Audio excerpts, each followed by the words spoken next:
You stupid. Live Prius or die. Die. Die. Die. Live Prius or die. Yeah. Yeah, you're here.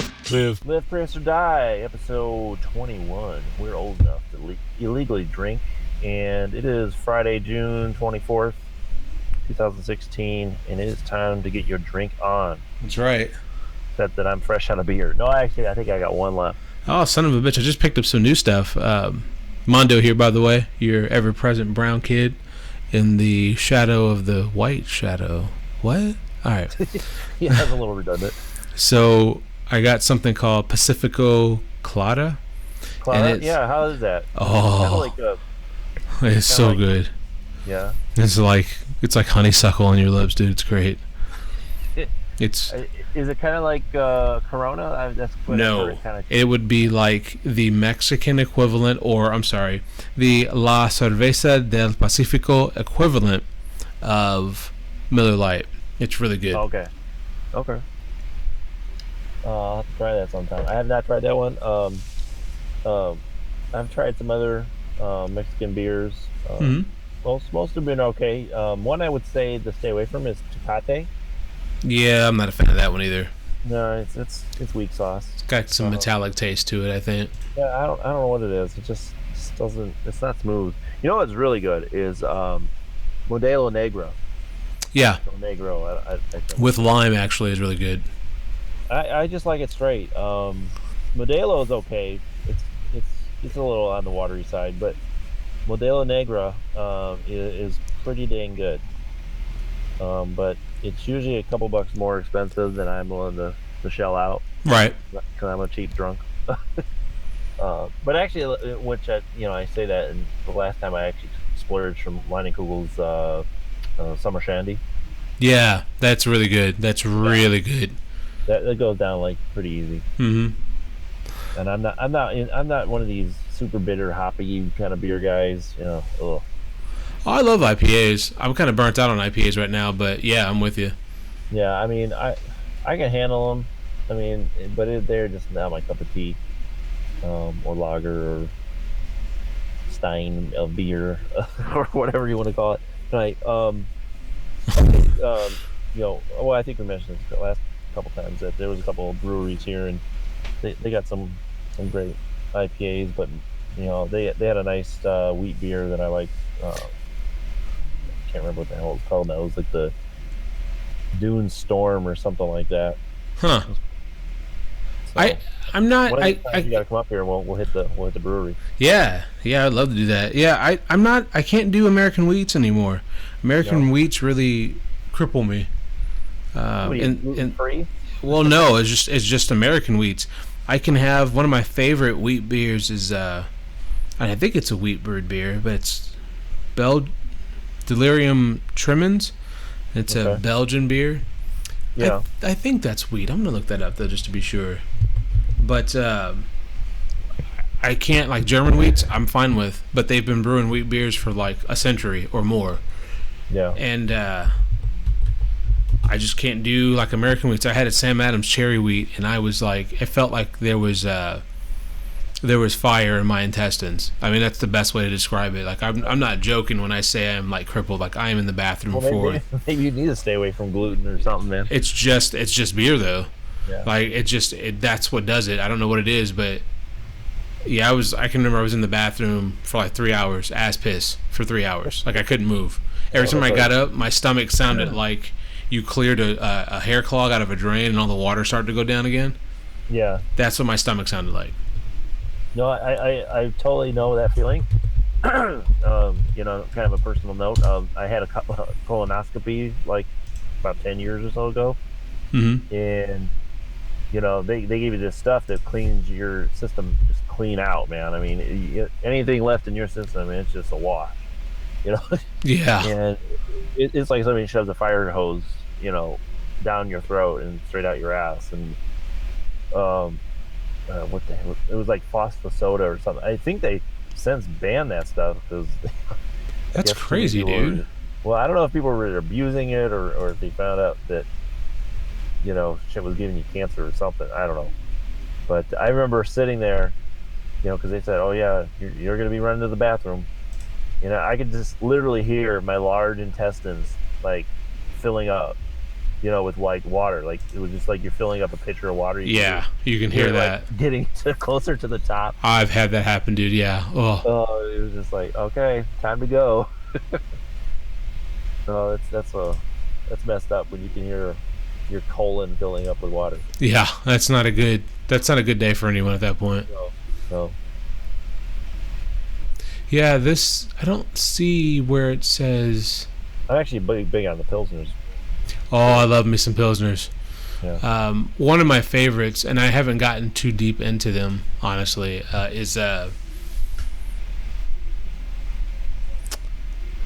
think it's a beer of Urquell. I want to say that's what it's called.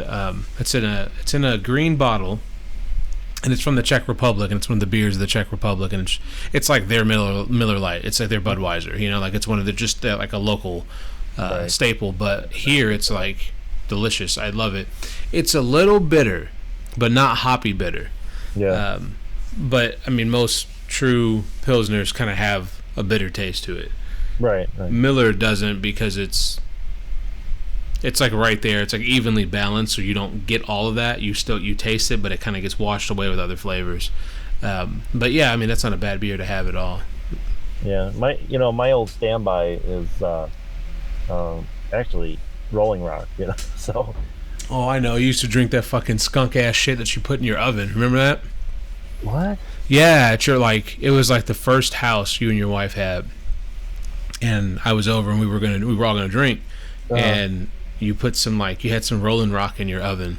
Like, I don't know why it was in there. In my oven? You were like, this has been in here, like, it was summertime too, so you were like, this has been in here for a while, it's probably skunk. And I was like, what? Oh no, it was like winter.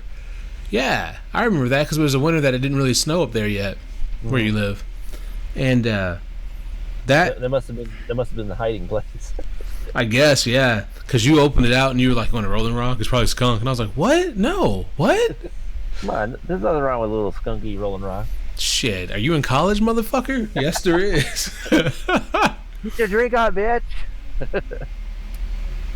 I want you to put this pickle in your ass, and if it falls out, you're taking a bite. Yep. And as soon as you cracked that beer open, you were like, it was at this moment Will realized he fucked up. Right. Game over. Well, something I heard on the radio today was interesting. They were talking about how you shouldn't be the perfect parent. And at first, this is on my drive to work. At first, I was intrigued. My wife tells me I'm not every day. That's don't take it to heart, Will. Don't take it to heart.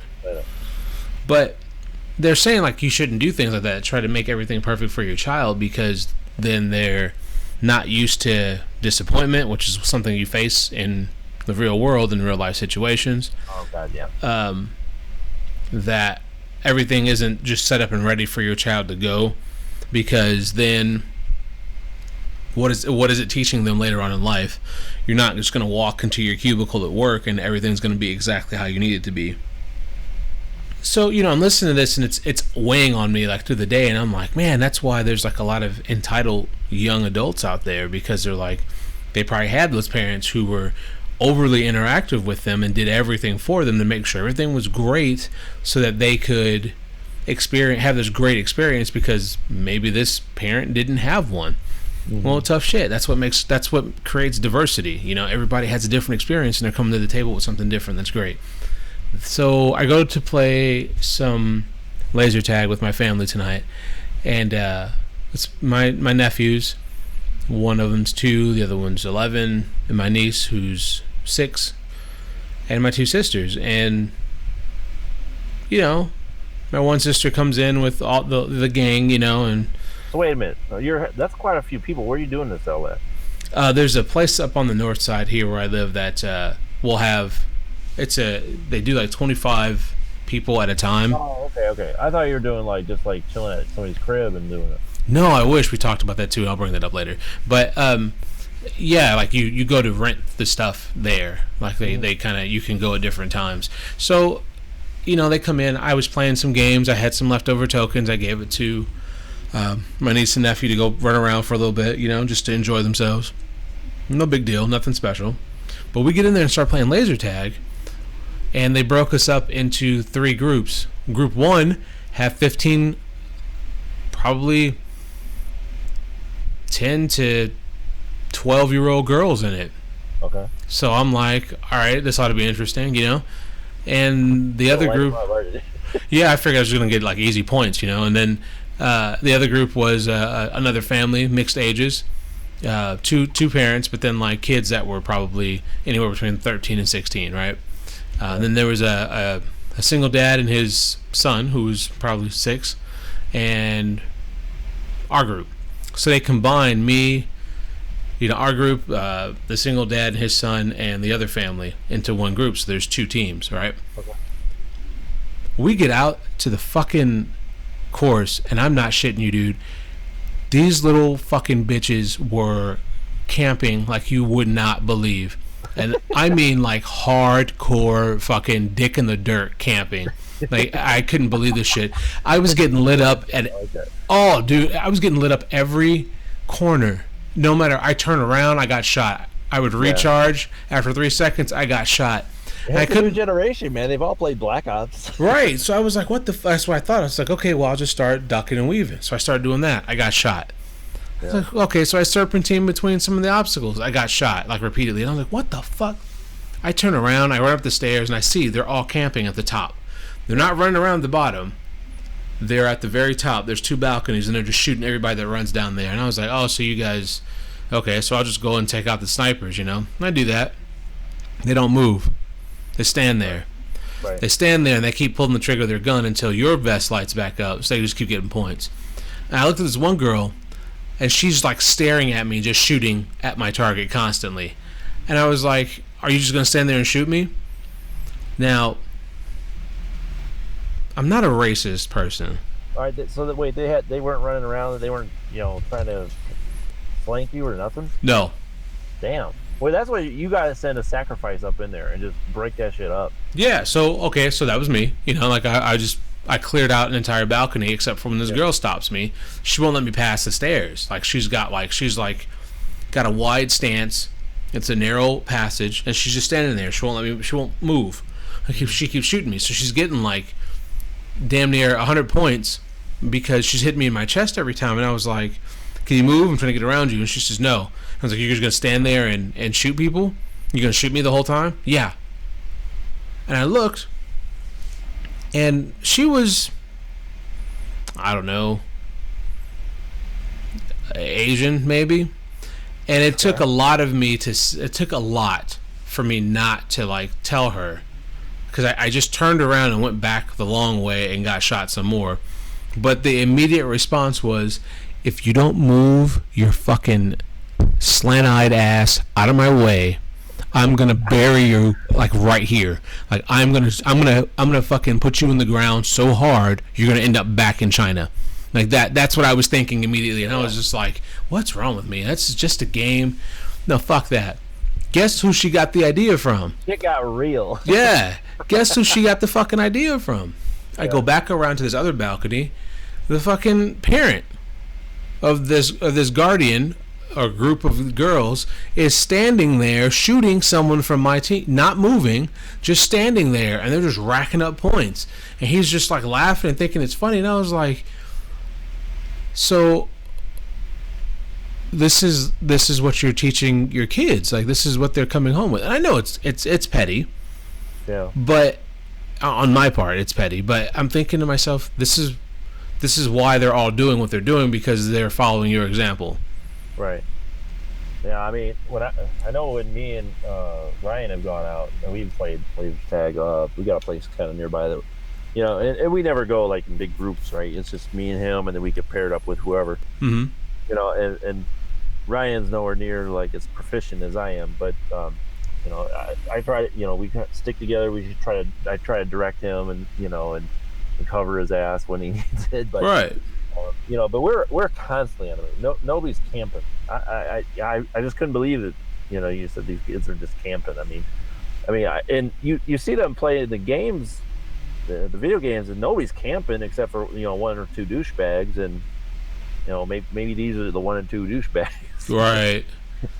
I mean, but let's like I even said this I think on another show, is like camping is actually the real world thing that happens, right? Oh yeah. You get a secure area, you mow down competition. Unfortunately, in these kind of games, that competition keeps coming back, so you can't sooner or later they will get you. So it's a different dynamic, and I just, for me, it seems pretty boring, just standing around and trying to pick people off. But it's like there was no way to take them out, or what? No, there was. They just didn't move. Uh-huh. It took like 4 of my teammates to flush these people out of one area, and then we held it down. Uh-huh. But that's because they kept coming back to try to get where we were, so they could reclaim that spot. And I would like keep pushing them out into the open, so that people could shoot them. But I was also getting shot. Right. So essentially, it didn't matter what you did; they were still going to rack up points. I think that was the whole idea. But they were just a group of rude little girls and rude parents. Like, they really were. No matter what you did outside in the lobby area where there's games and refreshments, they wouldn't, if they were standing there, they would look at you and wouldn't move. Yeah. And I'm just like, I could bulldoze all of you over and then go and fuck your dad in the ass in front of you, so that you would remember, like, right. maybe I shouldn't, maybe I should be polite. I don't know. Like, I don't, and I can see why that kind of parenting works. But it's the same kind of parent who, wants to pay their child on their recreational sports teams to get goals or to score points. Like, that is a thing too, where they will, hey, here's $20 if you make that, if you run that touchdown. Hey, here's I'll get you a new Xbox game if you score a couple baskets today. You know what I mean? Like, it's an incentive, and in a way, yes, you want to motivate your child to do things, but do you want to do it with money and material possessions? Because then they're just going to grow up to be the douchebags that I play on Black Ops, sit there and bitch about. Well, I don't know if that's I don't know if you can equate that really, though. I mean, because that is our adult life, right? I mean, it's we go and try to strive and get some kind of goal in order to get our material possessions. So, well, yeah, I mean, that's what you do, though. I'm not so sure that that's necessarily wrong in this area, but being polite and also having fun without just being like an ass. Mm-hmm. That comes. You know what that comes in? That comes in back to that big kids got to beat up little kids kind of thing, where maybe you should have said something pretty mean and nasty to her. Maybe she would have got the hit. Yeah. I'll tell you what, the situations in my life that I remember more are the situations where somebody told me something I didn't want to hear, but was right. Yeah. I remember one day when I was, just a peon working in my grocery store that I used to work at, and I thought I was doing a good job, and then I come up to these two goofballs that I know I could work circles around most of the time, and they kind of pointed out something I wasn't doing that day. And what didn't even really occur to me or dawn on me, but at the same time, they were right. And it really stuck in my craw. And it was like, after that, I mean, it just brought my game up that much more. Right.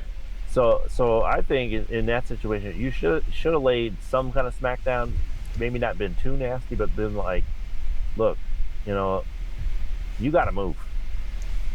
Or I'm just gonna sit here and light your ass up, and say just enough cuss words to maybe catch their attention. Right. But don't drill them home like, you little flat-eyed bitch. Yeah, I was gonna go straight the fuck off on her, dude.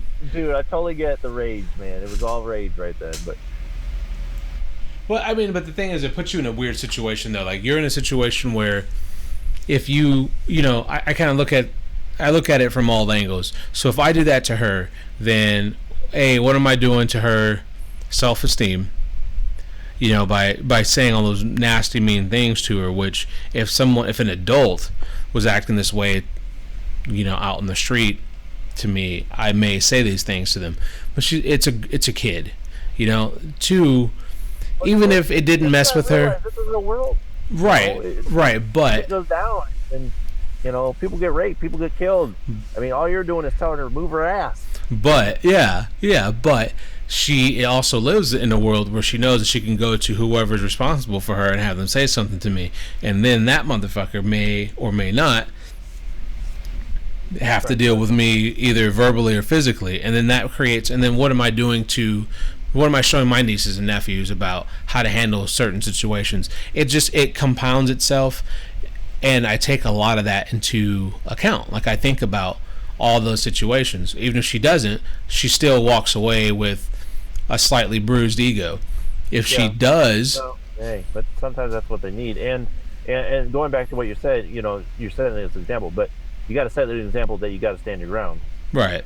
But if I wouldn't try to come to blows, I think everybody should avoid that at all costs. Right. But if you got to throw some hard words at some people, oh well, it's gonna hurt some feelings. But hey, sometimes that needs to happen. Yeah, I mean, there's been quite a few times where it's almost come to blows, and I'm kind of like, I used to be that guy that was like, yeah, you shouldn't resort to physical violence, but as I get older, I'm kind of like, maybe some people need their ass kicked, maybe multiple times before they get it. It kind of also falls into that whole realm of, everybody gets. There's no winning team today. It's just we're out here to have fun. It's a lot of that same mentality. I'll throw you another kind of situation is that. So my daughter, my third child, Valerie, she's 6, just turned 6 actually, and so she was on this soccer team. It was the first time my wife kind of talked her into doing this. I'm not really sure why, what really pushed her, because she's never really seemed to have this love for soccer in the first place. But so she got her to play soccer, and this is her first year playing, right? Mm-hmm. So they put her in like this Pee-wee league where she's like teamed up with kids that are 4 and 5. Well, my daughter, and I'm not trying to brag or nothing. Oh my God, she ran that league. Straight up, kid. I mean, she just, every game it was all Mallory all the time. I mean, it was, if she didn't get 7+ goals in each game, something wasn't right. And so the whole season goes on this way, and because the league said, hey, she hasn't played, so she's got to be in this Pee-wee level. So they put her in with these kids that obviously mentally weren't up for the task, so she just steamrolled them. Right. Yeah. And so she actually missed one game, and we never tried. I wanted to find out like what happened with the team that day, right? Just to see how badly they did they back out? They were like, no, we ain't playing them. Right. I mean, but even like the second game, we went through it, and I remember somebody on the sidelines like, oh yeah, don't worry about this one, we got a ringer. So it was just funny, and I think everybody understood. Like, it was just, she had the mentality to play this game, and these other kids just were out here kicking a ball. Right. It wasn't soccer, it wasn't goals, it was just, I'm going to kick this ball.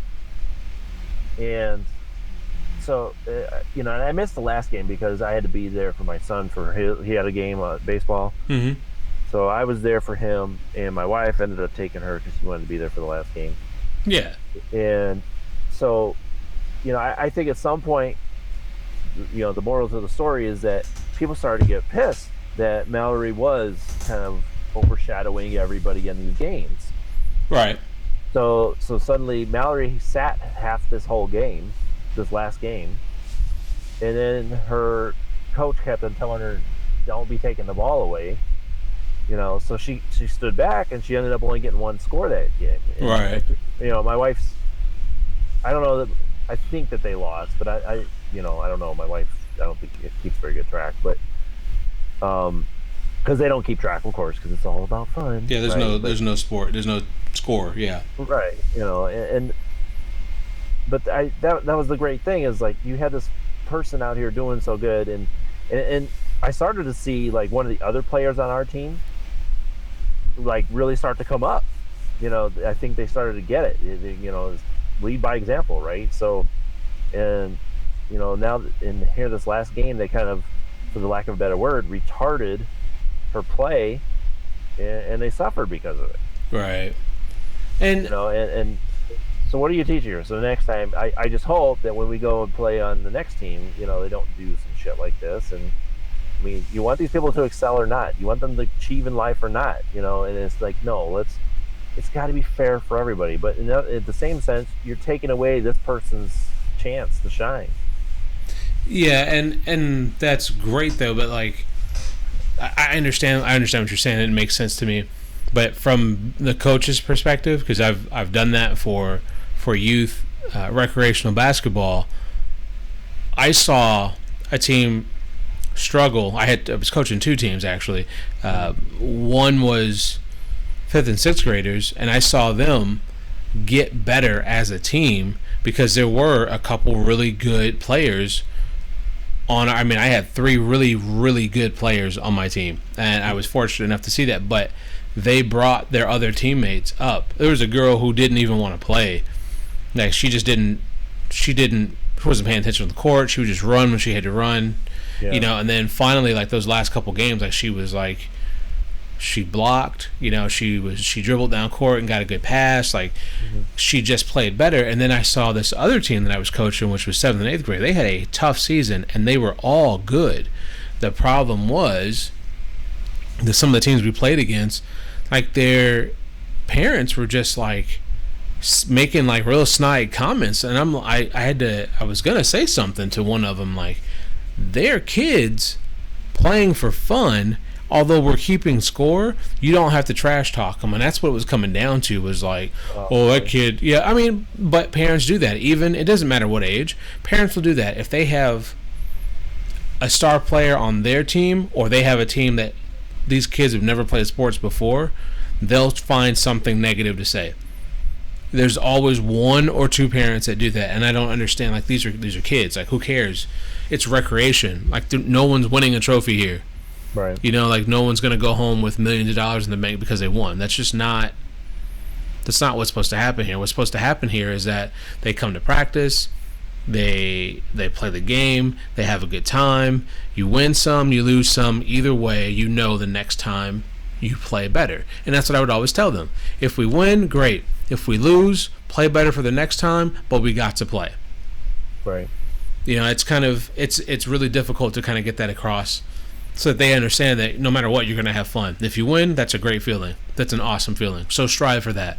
But if you lose, strive for better play next time. But either way, have fun.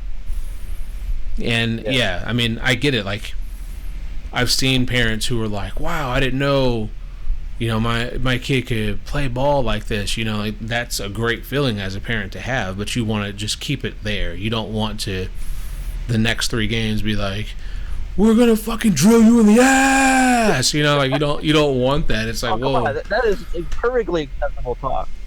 Yeah. Yeah, you get out in the court, somebody gets out in the field of the court, and they're just like, my kid's gonna kick ass. We're gonna. Like, it's just, like, you don't want that. Yeah, I barely heard that, but it was funny. You just don't want that shit. So great.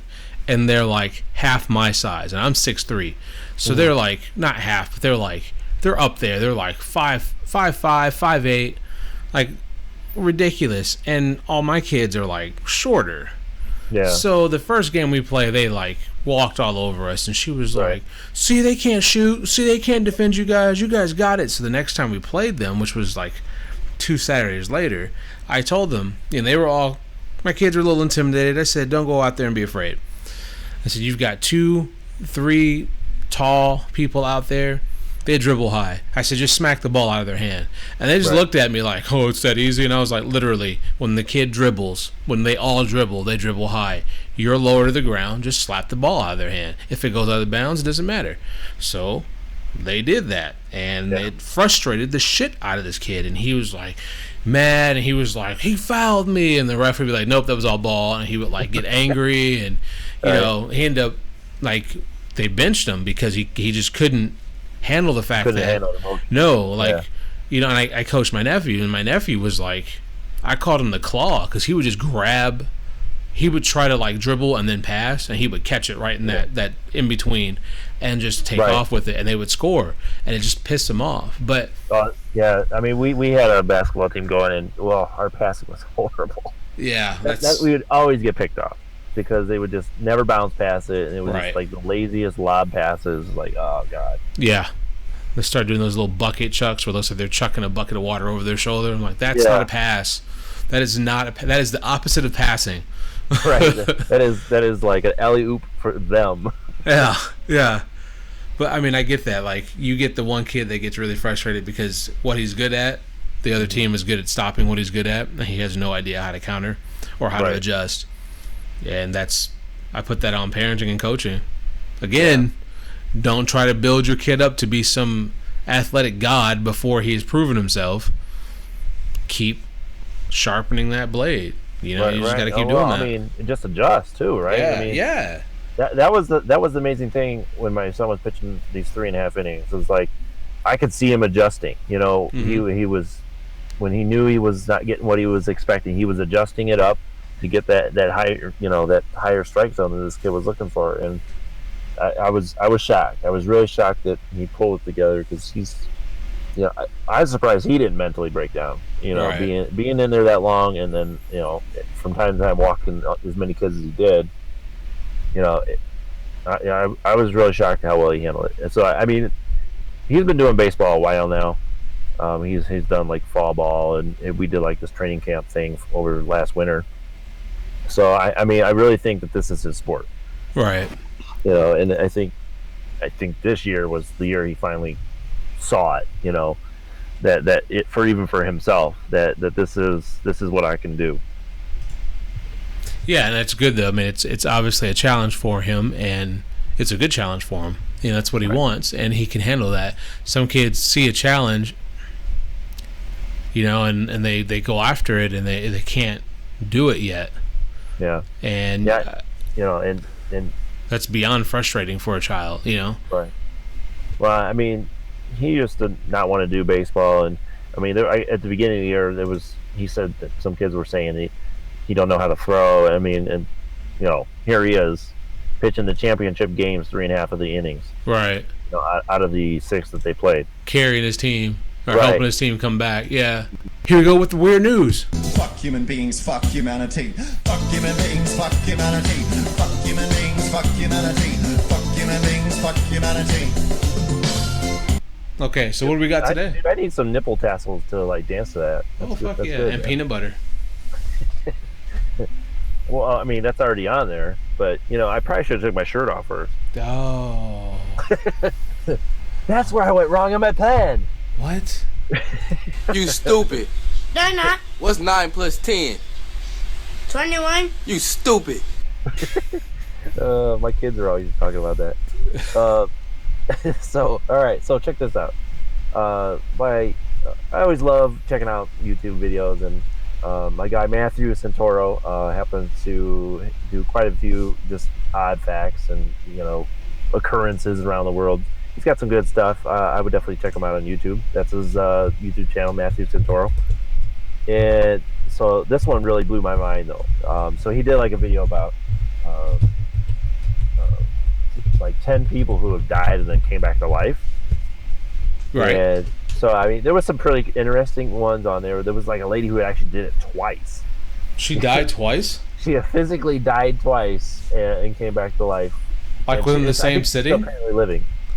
Like within the same sitting? Like she died once and then came back and then died again and came back? No, it was like once she went to the hospital, was sick, they pronounced her dead as they were getting ready to, start doing the carving ceremony. Wow. She woke up. Yeah. And it happened another time where she had I don't know if it was like a sickness, more like a injury. Mm-hmm. That something, I can't remember. I'm sorry, I'm watching the details on this, but she died a second time officially and came back. So it's like, and I think they said because of her that they're really trying to redefine like what is death, as far as like brain activity and things like that. Right. Because how can you have this happen twice and nobody really figure it out? Working at the hospital, I've seen some weird shit like that happen. There was a guy that came in with a self-inflicted gunshot wound, and they would wrap the bandages around his wound, which was around his eyes and the back of his head, and he would lift his head up and hold it while they wrapped the bandages around his head. But he had no brain activity whatsoever. Oh my god. Yeah, creepy shit. Like I saw it. It was not. I was like, how? Yeah. Well, this one's gonna blow you out of the water though. It just so there's like this young kid. I don't know if he was like from Belize or something like that. Hispanic, I know that. And so apparently he had pneumonia. Because it's kind of third world country or something down there, and and so quite often children and the elderly will die from that kind of stuff, and so apparently this kid had died. So I mean, 2-year-old kid, unfortunately. And so this happened at the hospital. So like later that same day, they're having a wake, and they don't really do the embalming thing because just whatever. I don't think there's a lot of that going on down there, and just maybe the money for it. So they're having this open casket wake for this little boy, and as everybody's sitting there mourning, he pops up. He just like all of a sudden sits up and like looks at his father, and asks for a glass of water. Was he alive? He was alive. He was. So, but the sad part is, and not for long, because as soon as he finished saying that, he just dropped back down in the casket and dead, never to say anything again. I mean, it was just, I couldn't imagine. Wow. Yeah. I mean, everybody rushed over to check him out. They ended up trying to take him to the hospital, but just never came back. Wow. I mean, that's kind of creepy. Your kid's dead. He literally sits up for 1 second to ask you a question, and then dies again. Yeah, no. That's like just having your heart just ripped out of your chest twice. Oh yeah. Oh, yeah, I can't even imagine like what he. Whoa, that's just creepy, man. Right, when I heard that, I was just like, oh my god. I'm surprised someone didn't jump up and try to behead the kid. Like, you're a damn zombie. There was he had another story similar like that where, like it was an adult guy. It was in Zimbabwe. And they had him in the casket, and they put it out for mourners, and this guy just popped up. I guess he was fine. He ended up being perfectly fine after whatever had happened. I don't remember what caused his death, but so he ends up popping up, and they said people at the wake just like ran off in terror. Well, hell yeah. They thought some zombie apocalypse shit was happening. Everybody just broke camp. And think about it, it's Zimbabwe, man. They don't see crazy shit like this happen like ever, probably. Right, except for the one guy that's standing there and has got a fucking machete under his coat. I've been waiting for this. He was like, I'm ready for this shit to go down. Yep. So there's some crazy shit that happens in the world, and that is... it's always the the truth is stranger than fiction kind of thing. And that's the stuff that just drives you nuts. My wife watched a video the other day called 90 Minutes in Heaven, where some guy was in a bad car wreck and was dead for 90 minutes, and then like he had all these accounts of what he saw and kind of like the afterlife and stuff like that. Yeah, I've heard about this.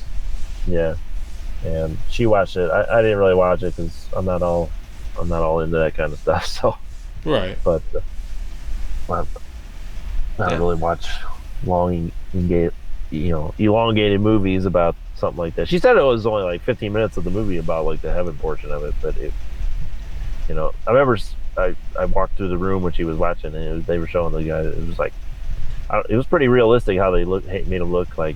Obviously it was an actor in the car, just like all smashed up, like there was like blood just like pouring out this guy's mouth and everything. It's pretty nasty. So this guy was pretty messed up. So for him to survive and live to tell about it, kind of crazy. Yeah, but that's the kind of stuff that happens. Yeah. I mean, people have all kind of accounts of seeing things in the afterlife. Oh, you know what I see right now? What's that? End of the show. Oh. It's the end. Don't go through the light. Don't do it. It's staring me in the face. Well, good, because I got a beer run to run. Cool, yeah. I don't. Actually, wait. Oh, shit. It's midnight. I'm going to have to go to the nearest Walgreens. You're gonna have to go to like the county line. Yeah, yeah, no joke. Or No, I got to go to Walgreens because pretty much all the liquor stores are shut down now. damn. Midnight on a Friday? Yeah, man. This is Indiana, dude. What are you talking about? Like, yeah, I know. All right. If you're in a different area of Indiana, which is it's a different ball game down there. You got to get your drink on. Yeah, most of them are Sunday open till happens. like 2 or 3, and then like Saturday they're like, yep, midnight or 1. Like, wow, Yeah. make Well, some yeah, money. because you guys can't just drive to Illinois to get your drink on. No, I mean you could, but that's a long Sunday. Yeah, right. Just for beers. Yeah. Well, if you like what you've heard, please follow us on Facebook, Instagram, or Twitter. And if you got any suggestions for the show, tell us how we're doing, or just to fuck off. MyButthole.com. Yeah, or myhairybutthole.com. That I did talk about that, didn't I? MyButthole.com. Yes, where you could. The social network just for anus shots. Yeah, it's like Hot or Not, except with buttholes. It's definitely not hot or not. Sometimes those things are hot. I hope they wipe before they take those pictures, though. Anyways, I'm got to bleach my anus. ugh. If you have any suggestions about mybutthole.com, or just in general, or you want to tell us hi, or to fuck off, email us at livepriusorDie@gmail.com.